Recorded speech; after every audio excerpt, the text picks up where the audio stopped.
The rain was coming down in sheets as I stared out the window of our Chicago apartment. I'm Quentin, a 46-year-old IT specialist, and I should have been happy. I had a good job, a beautiful wife named Isolde, and a comfortable life. But lately, a gnawing unease had taken root in my gut. It started subtly. Isolde being less communicative, spending more time on her phone, and working late more frequently. I chalked it up to stress from her job as a marketing executive, but the feeling persisted. One evening, Isolde told me she had to attend a conference in Miami. "It's a big opportunity for me, Quentin," she said, her eyes shining with ambition. "I'll be gone for 4 days." I kissed her goodbye at the airport, a knot of anxiety tightening in my chest. I couldn't shake the feeling that something wasn't right. Maybe it was the way she avoided my gaze or the forced enthusiasm in her voice. Whatever it was, I decided to trust my instincts. That night I couldn't sleep. I found myself drawn to Isolde's laptop, which she had left on the kitchen counter. I knew I shouldn't, but the suspicion was overwhelming. I told myself I just needed to confirm my fears were unfounded. With trembling hands, I opened the laptop and navigated to her email account. A quick search for Miami conference yielded nothing. But then I noticed a folder labeled personal. My heart pounded in my chest as I clicked on it. The emails were from a man named Lysander.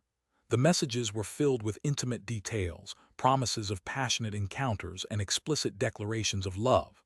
My world began to spin. I scrolled through the emails, each one a fresh stab to the heart. They had been planning this conference for weeks, arranging clandestine meetings and romantic dinners. The dates lined up perfectly with Isolde's business trip. I felt a wave of nausea wash over me. My vision blurred and I stumbled back from the laptop, knocking over a stack of cookbooks. The sound echoed through the silent apartment, a stark reminder of my shattered reality. I sank to the floor, clutching my chest, gasping for air. It felt like I had been punched in the gut. Betrayal, raw and agonizing, consumed me. How could she do this to me? How could she lie to my face and betray our vows? For hours I sat there in the dark, replaying the past few months in my mind, searching for clues I had missed. I remembered the late nights, the unexplained expenses on our credit card, the sudden interest in new clothes and lingerie. It all made sense now. I had been blind, a fool willingly led to the slaughter. The next morning I was a shell of my former self. I called in sick to work, unable to face the world. I spent the day pacing the apartment, consumed by anger and grief. I considered confronting Isolde immediately, but I knew I needed to gather my thoughts and plan my next move. I couldn't let her see how much she had hurt me. I wouldn't give her the satisfaction. I decided to confide in my best friend, Bertram. We had been friends since childhood, and I knew I could trust him with anything. I called him up and asked him to meet me at a local bar.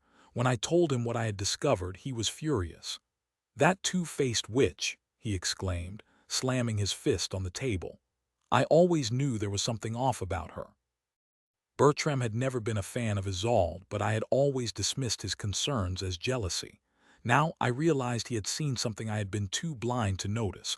Bertram offered his unwavering support and helped me devise a plan. We decided that I should wait for Isolde to return from Miami and confront her then. "Don't let her off the hook, Quentin," he said. "Make her pay for what she's done." I knew he was right. I couldn't let Isolde get away with this. I needed to expose her lies and reclaim my dignity. The next few days were agonizing. I tried to act normal, going through the motions of daily life, but inside I was a volcano of suppressed rage. I imagined Isolde in Miami, laughing and cavorting with Lysander, oblivious to the pain she had inflicted on me. The thought made my blood boil.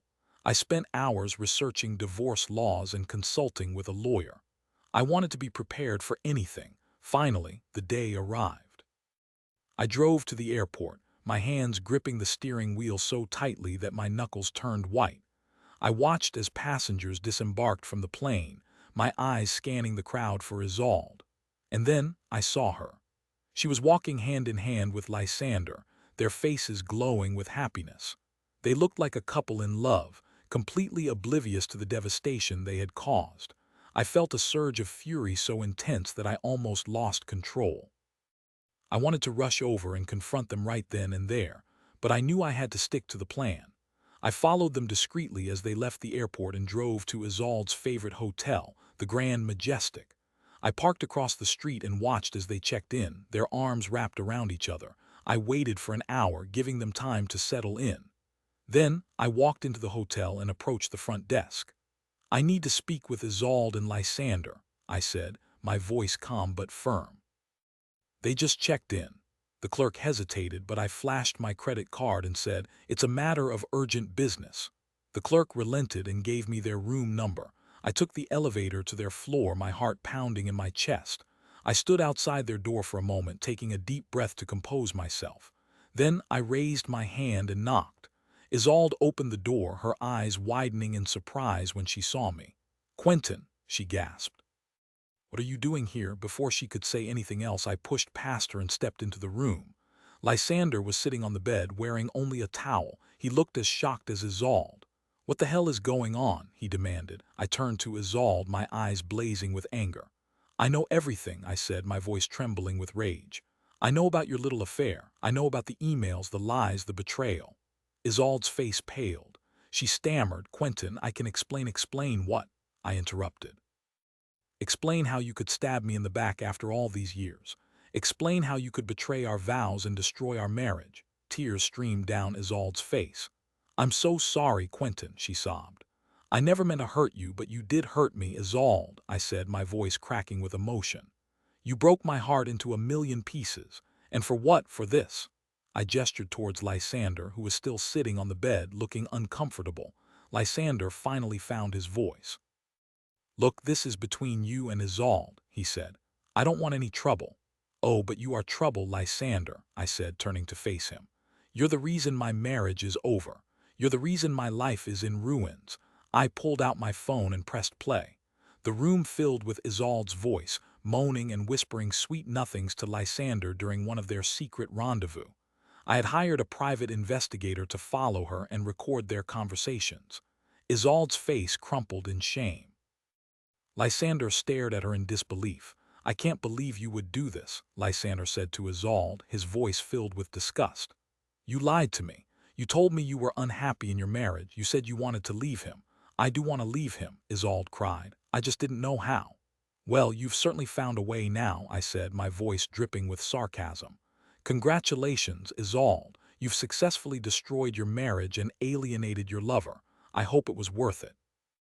I turned and walked out of the room, leaving Isolde and Lysander to their own devices. I didn't look back. I didn't care what they did or said. I was done with them. I had exposed their lies and reclaimed my dignity. It was time to move on. I filed for divorce the next day. Isolde didn't contest it. She knew she was in the wrong. The divorce was finalized within a few months. I received a fair settlement and I was free to start a new chapter in my life. It wasn't easy. The pain of betrayal lingered for a long time, but I refused to let it define me. I threw myself into my work, reconnected with old friends, and started exploring new hobbies. I even started dating again. It took time, but I eventually found happiness again. I learned that betrayal can be a devastating experience, but it doesn't have to be a life sentence. You can survive it, and you can come out stronger on the other side. 2 years later, I received a call from Bertram. "You won't believe what happened," he said, his voice filled with amusement. "Isolde and Lysander broke up. Apparently he left her for a younger woman, and get this, she's now working as a waitress at a diner in Chicago." I couldn't help but smile. Karma had finally caught up with Isolde. She had lost everything: her husband, her lover, her career. She was now living a life of misery while I was thriving. It was a sweet victory, but it wasn't the reason I had moved on. I had moved on because I deserved to be happy, and I refused to let Isolde's betrayal rob me of that. I continued to build my career, and eventually met a wonderful woman named Serafina. She was kind, intelligent, and beautiful, and she loved me for who I was. We got married a year later, and we are now living a happy and fulfilling life together. I am grateful for the lessons I learned from my past, and I am determined to never make the same mistakes again. Betrayal is a painful experience, but it can also be a catalyst for growth and change. If you have been betrayed, don't give up hope. You can survive it and you can find happiness again. One day, I was walking down the street in Chicago when I saw Isolde. She was standing outside the diner where she worked, looking tired and defeated. Our eyes met for a brief moment, and I saw a flicker of regret in her eyes. I nodded politely and continued walking.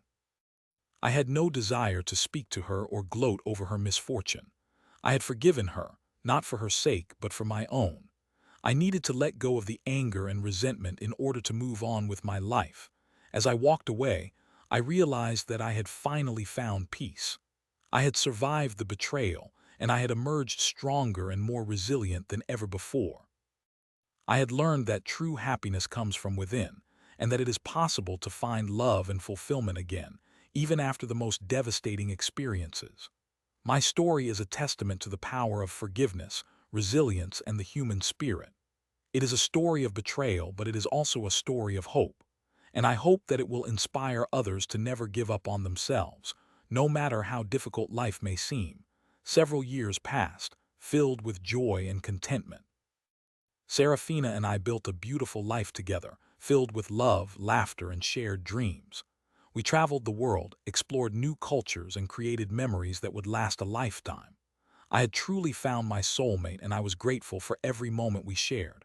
One evening, as we were sitting by the fireplace, Serafina turned to me and said, "You know, Quentin, I've always admired your strength and resilience. You've been through so much, and yet you've never let it define you." I smiled and took her hand in mine. "I couldn't have done it without you, Serafina," I said. "You've shown me what true love and support really mean." She leaned in and kissed me softly. "I'll always be here for you, Quentin," she whispered. "No matter what." I knew that she meant it. Serafina was my rock, my anchor, my everything. I couldn't imagine my life without her. As I reflected on my journey, I realized that the betrayal I had experienced with Isolde had ultimately made me a better person. It had taught me the importance of trust, honesty, and communication in a relationship.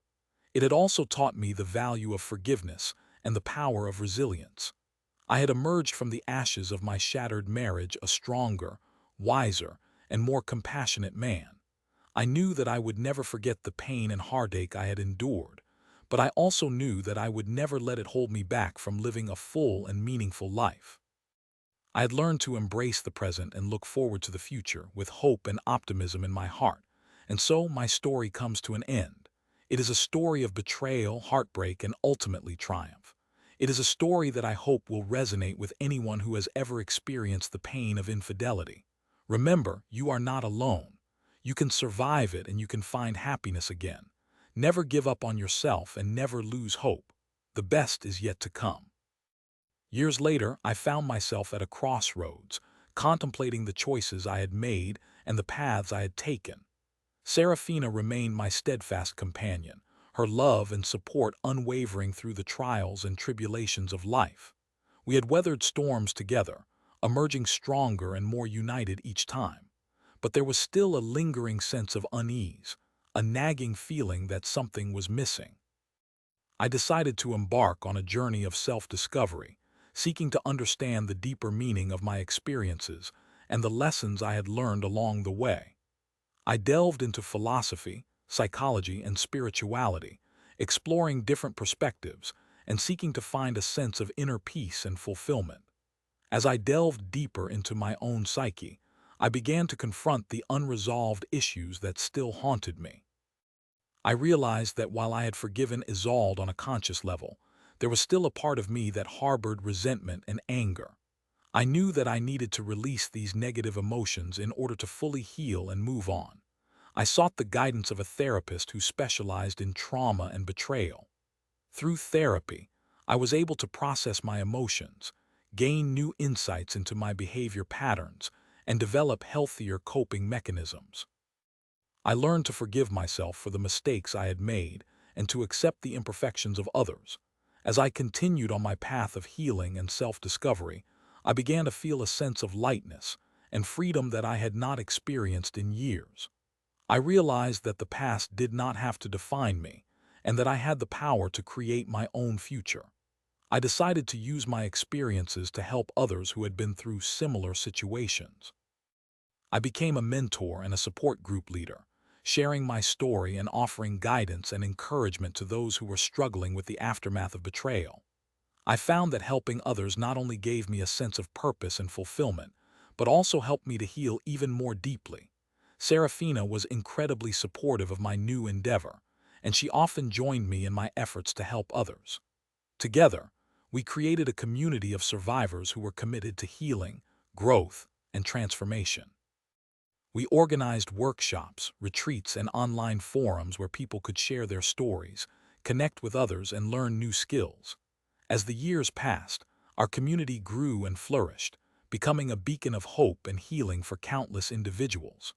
I realized that my experience with betrayal had not only transformed my own life, but had also given me the opportunity to make a positive impact on the lives of others. One day, I received a letter from Isolde. She had heard about my work with survivors of betrayal, and she wanted to express her remorse for the pain she had caused me. She wrote about how her life had spiraled out of control after our divorce, and how she had finally realized the magnitude of her mistakes. She asked for my forgiveness, not for her own sake, but for mine. I read the letter with mixed emotions. Part of me felt vindicated, knowing that she had finally acknowledged the harm she had done. But another part of me felt compassion for her, recognizing that she had suffered the consequences of her actions. I decided to write her back, offering my forgiveness and wishing her well on her journey of healing and self-discovery. As I sealed the letter, I felt a sense of closure and peace that I had not experienced before. I realized that forgiveness was not about condoning her behavior, but about releasing myself from the burden of anger and resentment. It was about choosing to move forward with compassion and understanding. Serafina came into the room and wrapped her arms around me. "You did the right thing, Quentin," she said. "Forgiveness is the key to healing." I smiled and held her close. "I couldn't have done it without you, Serafina," I said. "You've shown me the true meaning of love and forgiveness." And so my story comes full circle. It is a story of betrayal, heartbreak, healing, and ultimately forgiveness. It is a story that I hope will inspire others to embrace their own journeys of transformation and to find hope and healing in the face of adversity. Remember, you are not defined by your past. You have the power to create your own future, filled with love, joy, and purpose. Never give up on yourself and never lose hope. The best is yet to come.